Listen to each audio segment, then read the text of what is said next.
Welcome to another edition of Underground Strategy Podcast. We have a very exciting guest today, Karen Horn. She's a historian who specializes in the study of prisoners of war. How are you, Karen, and who are you? Hello, Max.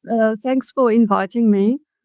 Well, my name is Karen Horn, and I'm an historian, although I do sometimes do things that are very unhistorian-like. But anyway, we might get to that later. I started in the academic world quite late. I joined first-year students when I was already working for 10 years. But anyway, and so I initially studied publishing, but then I had history as an extra subject, and I continued with that to my master's, which I was lucky enough to do at Edinburgh University. And then I came back to South Africa and did my PhD with Bill Nasson at Stellenbosch University. And now, I'm writing books, which I enjoy very much. I mean, I think the way you've just explained that, Karen, I think there's a lot of people out there that'll be very jealous of your career and to some of the people that you've studied with. I know I've always been interested in a lot of your work, and on that, could you maybe tell us a little bit about your research? You had a very popular book and a very well-researched book, In Enemy Hands, and then also perhaps your latest book, Jan Smuts' Prisoners. Well, In Enemy Hands came about from my PhD, actually. I wrote that, and I was, at the time, it's quite long ago, I was still lucky enough to find some World War II veterans to speak to. So I did quite a number of interviews, which I found fascinating. And then through that writing process, I realized that I didn't want to write about many people. I prefer to write about individuals and their experiences. So that's also what I tried to do in the second book, write about, single individuals and let their experience represent to a certain degree the experience of the whole. Yeah, so in the first book about the South African POWs, I interviewed about 10 veterans, and I also had a number of memoirs that I could look at. And then also, obviously, I did some research at the military archives in Pretoria. There's a huge POW collection there, mainly Red Cross reports about the camps and correspondence between the Union Defence Force and the War Office in London. And the same with the Italian POWs, but with them, obviously, I had to have everything translated.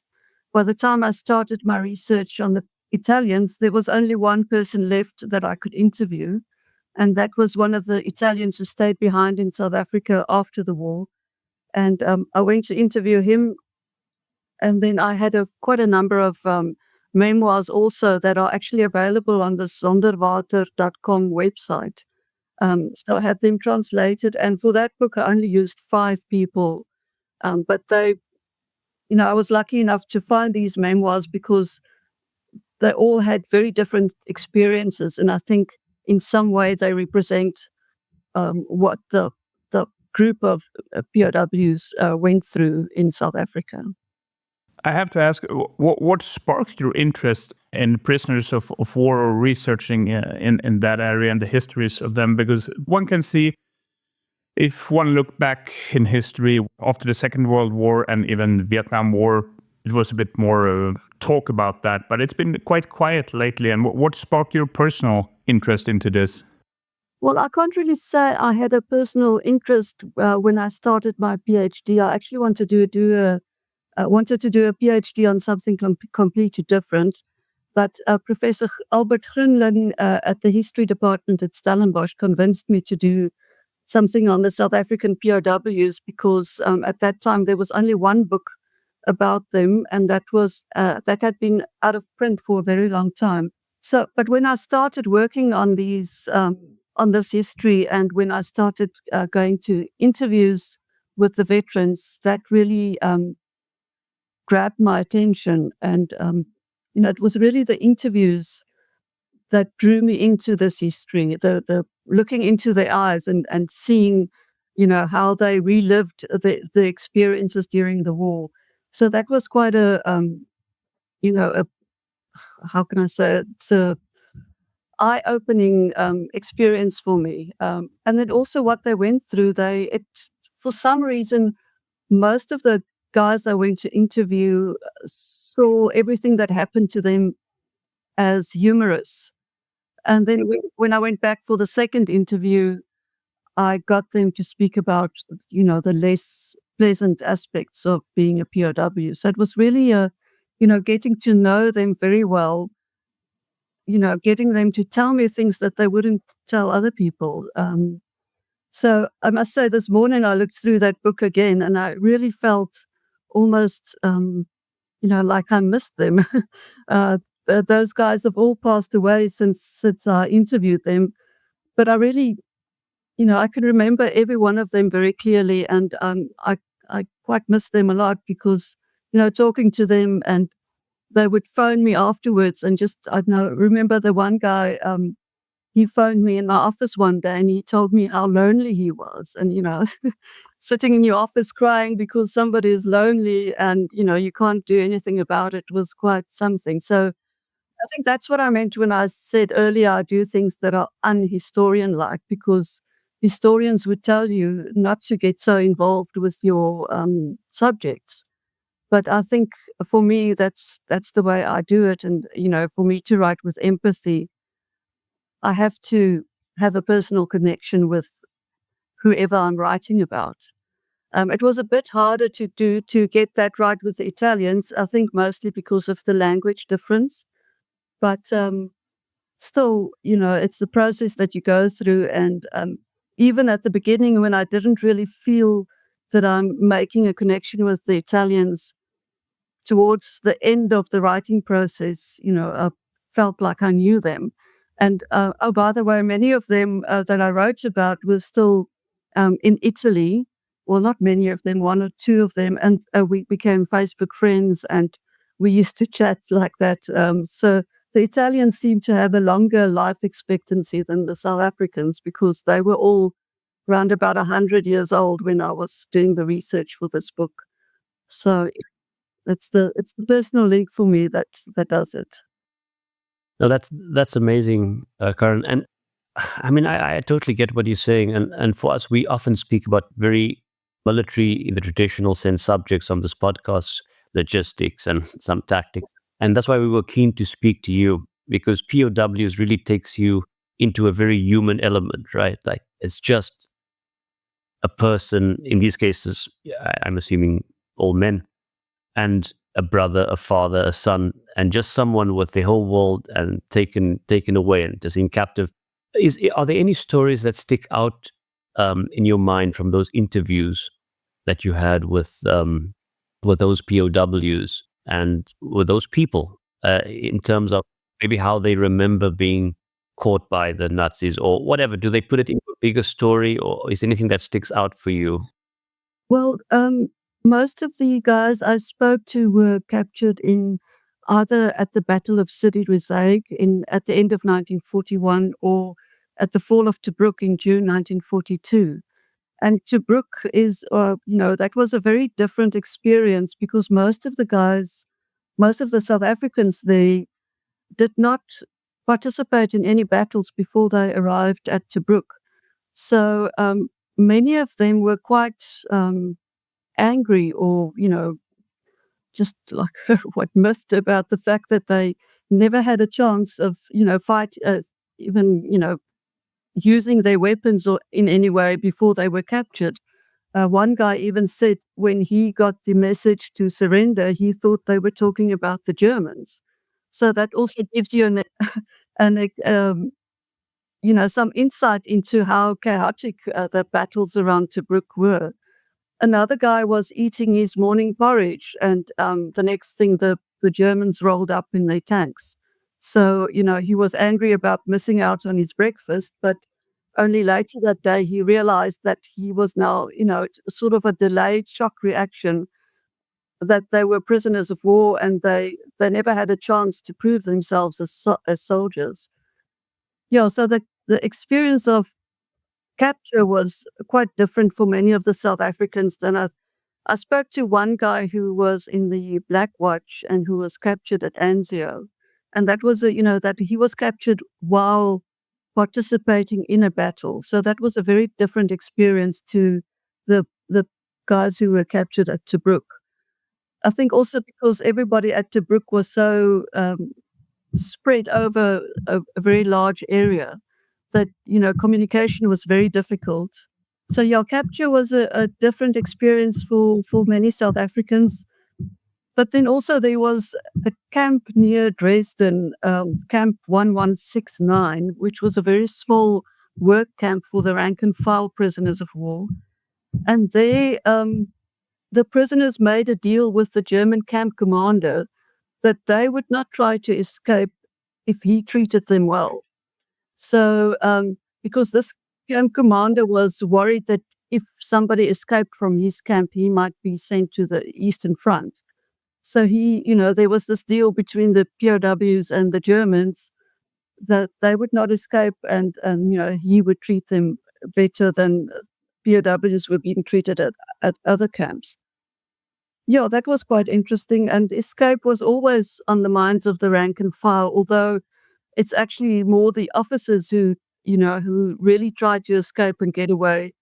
I think for the rank and file POWs, it was more, a way to deal with boredom in the camp, because they devised all these ways that they could escape, but they never actually, or some of them went ahead and tried it. But most of the time, it was just a way to pass the time, to make all of these plans and to think how are they going to survive once they're out of the camp and so on. But very few escapes were successful from rank and file camps. Wow, that is a lot of interesting stories. And unfortunately, when I hear you talk about prisoners of war, I start drifting into Hollywood territory, and I visualize scenes from movies like The Great Escape. And I think maybe prisoners of war have been slightly romanticized over the years in the movie industry. But it also feels like there is some kind, at least in some places, a bit of this humanity that I think would be harder to find today. But I wanted to ask you about the German, the Nazis, how their prisoners of war were seen in South Africa, and also how the Italians were treated as prisoners of war in South Africa. Well, I didn't really do any research specifically on German prisoners of war, but what I can tell you is that because there's quite a link between South Africans and Germans in terms of ancestry, many of the South Africans who volunteered for the Union Defence Force had German surnames. And when they were captured, they came across, in one instance, there was a man who said he was captured by two Afrikaans-speaking German members of the Africa Corps. So because many South Africans went to Germany to study during that time, and then they joined the German army. So there were South Africans on both sides of the war at that time. So that must have been a strange experience, especially for the English-speaking South Africans who were captured. And apparently there were quite a few fist fights going on as well. But once they were in the camps, then things settled down, and they actually, in most cases, I think, of course, there were exceptions, but in many cases, they managed to, build up quite a good relationship between the South Africans and the Germans. The Italians who came to South Africa had a completely different experience. Because South Africa was so far away from, all the battles in Europe and so on, the South African infrastructure and the food production went on almost as normal during the war. So the Italians who came to South Africa had a very good time compared to the POWs in Europe.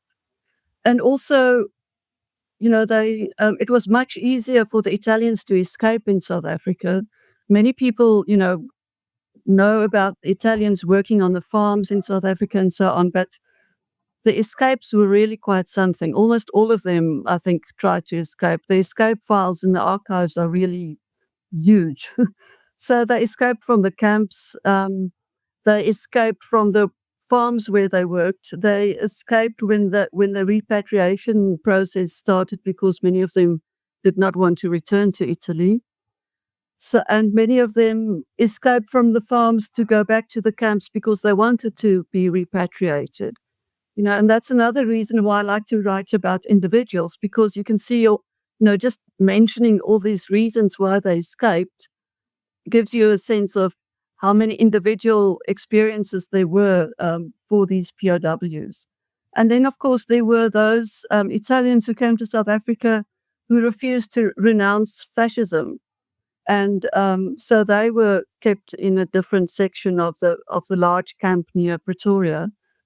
But as the POWs who went on outside employment, if they pretended to be bricklayers or whatever, and it became obvious they weren't bricklayers or they didn't know what they were doing, they were sent back to Zonderwater. And then these men were placed in the fascist camp or the fascist section of the camp. And obviously that caused a lot of conflict between the fascist POWs and those who signed. There was a declaration of cooperation they had to sign to go on outside employment. So the way that Zonderwater was managed by the camp command was actually counterproductive because they caused more conflict by managing it in this way, by placing POWs of different ideologies together. Yeah, so that was, you can't really compare the South African experience with the Italian experience in South Africa. It was completely different. And when you mentioned that about the surnames and the just earlier, I mean, it just makes just when we look at the history, South Africa is always so complicated, right? Like you think back to the Anglo-Boer War, people fighting on all sides, and then in the First World War, it could be it's such a complicated, fighting for the British in that case, and others rebelling. It's always so complicated. You can just imagine at home what the people must have been saying, like such a. I know we've spoken about it previously, Karan, but a split, just in everything, politics, viewpoints, you a traitor, you are this, this kind of thing. But sorry, that was an aside.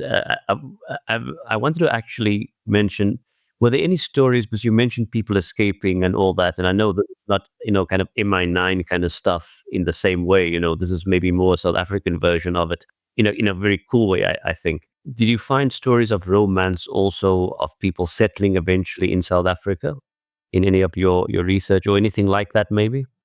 Of the Italians, about 800 of them settled in South Africa directly after the war. Some of them had to go back to Italy and then applied to immigrate from there. But later on, they changed the rules and they could just remain here and become citizens after a few years. So the POW community in South Africa actually is the cause of the huge Italian community that we have in the country today. So, when I had the book launch and various book talks when this book came out, there were Italians in every audience that I spoke to, and each of them had a story about their grandfather or their father who, who came to South Africa during the war as POW. So it's a much wider experience of the South African history that we realize. And just getting back to the stories about the diversity in South Africa and the different opinions, I think I must tell you this story about the one man in Cape Town that I interviewed. He was in a German camp, and when he came back to South Africa, he went to a pet store in Cape Town to get something for his dog. And then as he walked in, he saw his camp commander in the same shop. And he hated this man. And this man was buying something for his Alsatian. And he heard, while he was talking to the man in the shop, he heard that the German camp commander was staying in Camps Bay. And he said to me, it had to be an Alsatian and it had to be a camp. So I think, because after the war, some Germans came to South Africa, Italians came to South Africa, British citizens immigrated to South Africa. So South Africa is diverse today.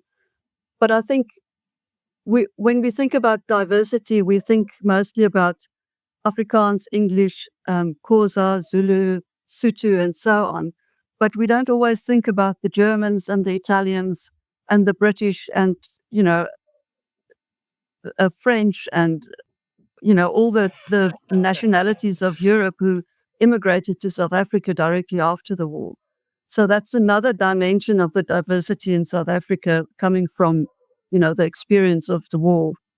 Very much so, and I think that is interesting, and it's important. I think in the last half of the 20th century, the kind of apartheid, the struggle, all those narratives kind of, which are very important, of course, but kind of now drowns out everything else. But all your books and your research definitely brings that forward. Just that those interesting points.